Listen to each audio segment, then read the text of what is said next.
बिस्मिल्लाहिर्रहमानिर्रहीम, अस्सलाम वालेकुम।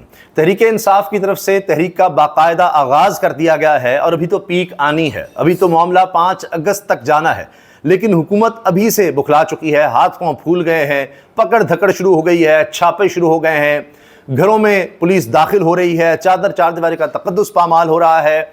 मगर जब अली मीन गंडापुर का काफिला आया, जिस तरह से 500 गाड़ियों का काफिला था जिसमें सिर्फ मेंबरान असम्बली थे, तो वहां पुलिस बेबस नजर आती है, क्योंकि नजर ये आ रहा है कि जब वहां से खैबर पख्तूनख्वा से काफिला आ रहा है तो फिर हुकूमत पंजाब के लिए, पंजाब पुलिस के लिए मसला है। वरना जहां कोई बेचारा कमजोर गरीब कहीं खड़ा है, किसी ने फूल भी फेंके हैं, उसको भी पकड़ लिया, हत्ता के हाथा अदालत से लोगों को पकड़ा जा रहा है।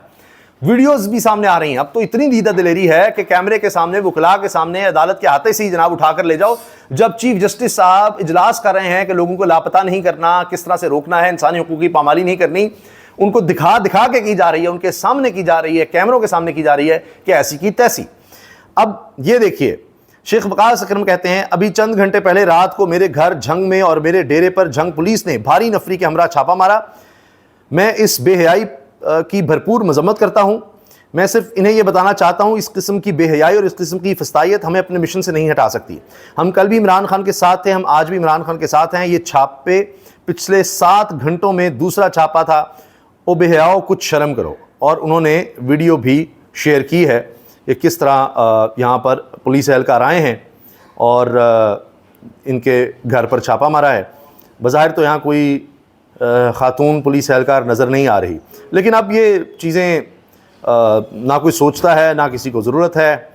आना है और डराना है, पकड़ दकड़ करनी है, और उसके बाद ये देखिए असलहे समेत इस तरह से आकर, और ये तो भी शायद मेहरबानी है कि इन्होंने तोड़ फोड़ नहीं की, वरना गाड़ियाँ भी खड़ी थी, उनको तोड़ कर भी जा सकते थे, कुछ भी कर सकते थे।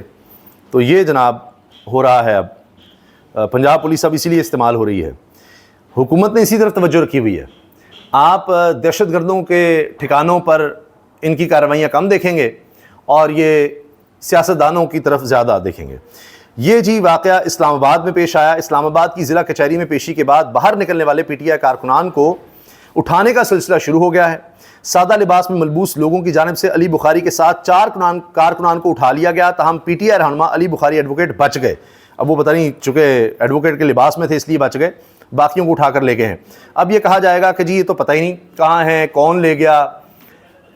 वैसे तो कानून, आइन ये कहता है कि हर शख्स को आपको बताना पड़ेगा उसका कसूर क्या है, उसने किया क्या है, लेकिन यहाँ कोई ज़रूरत ही नहीं है। आप देखें, बस आए हैं और ये देखिए, ये वकील साहब वहाँ पर बड़े आराम से गुफ्तगू कर रहे थे, साथ ये देखिए, ये इसको पकड़ा सादा लिबास में, कोई पुलिस वो ले गए और वो ले गए उनको। वो देखिए आप, ये काम हो रहा है। सब ने कारकर्दगी दिखानी है जी, हमने इतने बंदे उठाए हैं, हमने इतने बंदे पकड़े हैं। सलमान राजा कहते हैं, हमारा हक है, हम सड़क पर चल सकते हैं। आर्टिकल 19 हमारा बुनियादी हक है, यह हक हमसे छीन लिया गया। हमारी ख्वाहिश है हम लोगों के साथ बैठें और गुफ्तगू करें और इनके मसाइल सुनें। यह काफिला सिर्फ गुफ्तगू करने के लिए लाहौर रवाना हो रहा है। आज मीटिंग होगी और कल भी होगी और इसके बाद वापस आएंगे। बानी पीटीआई के बेटों का वापस आना इनका बुनियादी हक है और वो आएंगे। ये बात ये कह रहे हैं और फिर काफिला निकलता है और बड़ी तादाद में, ये देखिए, ये MNAs MPs खैबर पख्तूनख्वा के हैं। ये देखिए, ये इस्लामाबाद रेड जोन से जब काफिला निकला, तकरीबन 500 गाड़ियों का काफिला है। तो जब इत्तेहाद के साथ निकलें तो लोग एतराज़ करते हैं जी कि जी खैबर पख्तूनख्वा हुकूमत रखी हुई है, अच्छा जी वो भी छोड़ दें, उसके खिलाफ साजिश होती है, होने दें, कोई मसला नहीं। तो ये कम से कम एक जगह हुकूमत है जहाँ पर वो कहते हैं जी सर छुपाने की जगह है। और खैबर पख्तूनख्वा दहशतगर्दी का शिकार है, वहाँ पर भी खौफ है, लेकिन उसके बावजूद वहाँ आप देखें जिस तरह से इनकी गवर्नमेंट है, या वहाँ कम से कम लोगों में ये है कि जी कबायली एक अभी तक रस्म चली आ रही है कि आप लोगों को इस तरह घरों में घुसकर अगवा नहीं कर सकते, लापता नहीं कर सकते, अगरचे वहाँ पर हो रहे हैं, मगर फिर भी लोगों का रिएक्शन और तरह का आता है। तो लगता ही है कि इस वजह से कि जी काफ़िले में लोग भी इतने थे तो वहाँ पर ज़रा नरमी बरती गई है, उनको नहीं रोक सके इस काफ़िले को। और वो कह रहे हैं हम बार बार आएंगे, लाहौर भी हमारा शहर है, क्यों नहीं आ सकते। गिरफ्तारियाँ मुमकिन नहीं है, ऐसा नहीं होने वाला। लाहौर सिर्फ पार्लियामेंटेरियन जा रहे हैं, बातचीत के हवाले से हम लाहौर जा रहे हैं। बैरिस्टर गौहर ने कहा कि जी हम जब निकल रहे हैं तो इनको कहा गया आपको वहाँ भी गिरफ्तार कर लेंगे क्योंकि वहाँ गिरफ्तारियाँ शुरू हो गई हैं। तो उन्होंने कहा नहीं, हमें नहीं लगता गिरफ्तारियाँ होंगी। अब ये खैबर पख्तूनख्वा हाउस में सूबाई वुज़रा, MPAs और पार्टी कायदीन की बड़ी तादाद थी। पार्टी परचम भी लाए गए और बड़ा काफिला फिर वहाँ से रवाना हुआ, जिसके मनाजिर मैंने आपको दिखाए हैं।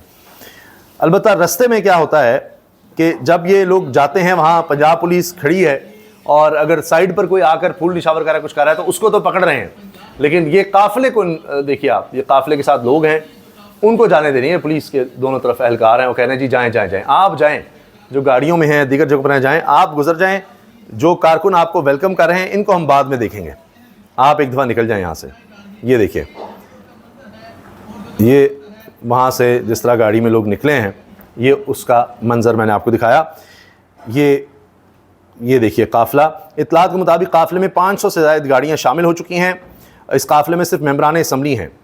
ये सलमान दुरानी साफ़ी उन्होंने ये शेयर किया। ये जी अली मीन गंडापुर के काफ़िले पर फूल क्यों फेंक के कारकुन को गिरफ्तारी कर लिया, ये देखें, और बूढ़ा शख्स है बेचारे को गिरफ्तारी कर लिया है कि तुमने ये कैसे जुर्रत की। ये देखिए, अब बस वो देखिए बंदूकों के ज़ोर पर उस बूढ़े शख्स को ये देखिए गाड़ी में बिठा दिया।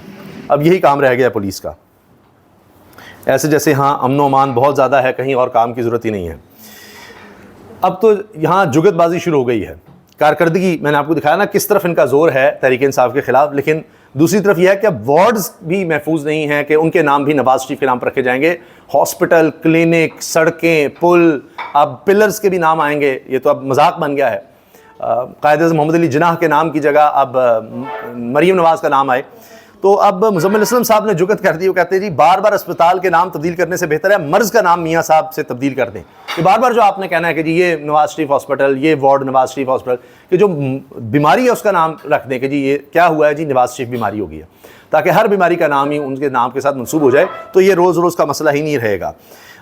फिर अब क्या हो रहा है जी, इनसे तो चीनी की कीमत कंट्रोल नहीं हो रही। एक साल में चीनी की फ़ी किलो कीमत में 55 रुपये इजाफा हो गया। महकमा शुमारियात जुलाई के पहले हफ्ते में चिकन की कीमत में 70 रुपये फ़ी किलो से ज़ायद इजाफा हुआ।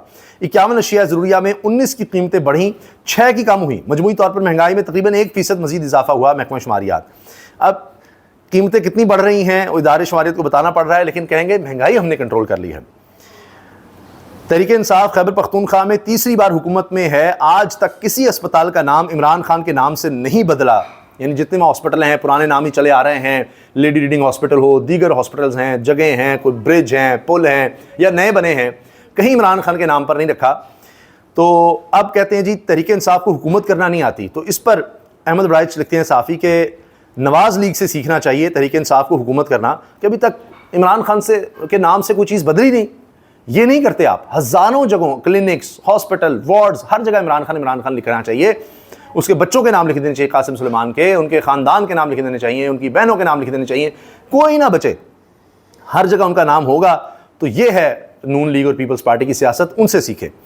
गाड़ियों पर रेगुलेटरी ड्यूटी 90% थी, जो कि कम करके 50% कर दी गई। मुझे पता चला है इस फैसले के पीछे कोई सहाफ़ी है जो SUV लेना चाह रहा था। शहबाज राणा साहब ने खबर दी और कहते हैं आप नहीं हैं, उन्होंने कामरान यूसुफ साहब को कहा आप नहीं है, लेकिन दूसरे तो हैं। शाहिद असलम साहब सीनियर सहाफ़ी लिस्ट भी शेयर कर रहे हैं। 1996 में बेनज़ीर भुट्टो के दूसरे दौरे हुकूमत में उन्होंने डिफ़ॉल्टरों की लिस्ट शाया की, जिसके मुताबिक शरीफ ख़ानदान की मलकियती इत्तेफाक फाउंड्री 2 अरब 89 करोड़ रुपए की डिफ़ॉल्टर थी और डिफ़ॉल्टरों की फहरिस्त में पहले नंबर पर थे मरहूम सहाफ़ी शाहिद रहमान साहब की किताब हु ओन्स पाकिस्तान से, ये उन्होंने लिस्ट भी दी है। और ये 1996 की बात है। उस वक्त का 2 अरब 89 करोड़ रुपया, यानी तकरीबन 3 अरब रुपया आज का कितना बनेगा 1996 से, आप अंदाज़ा लगा लीजिए। तो ये तो शायद 100 अरब से ज़्यादा ही हो जाए। 1996 का 3 अरब आज के, उस वक्त इन्होंने किस तरह से सारे मामलात चलाए हुए हैं, किस तरह इन्होंने कर्ज़े माफ़ करवाए हैं, क्या क्या किया हुआ है, किताबें लिखी हुई हैं। तो ये चीज़ है जो इमरान खान को इनसे सीखनी चाहिए कि किताबों में इस तरह से कराना चाहिए कि अरबों रुपए बैंकों से कर्जा लेकर मुआफ़ कैसे करवाए जाते हैं और फिर वो किताबों में उनका जिक्र है। इजाज़त दीजिए, अल्लाह हाफ़िज़।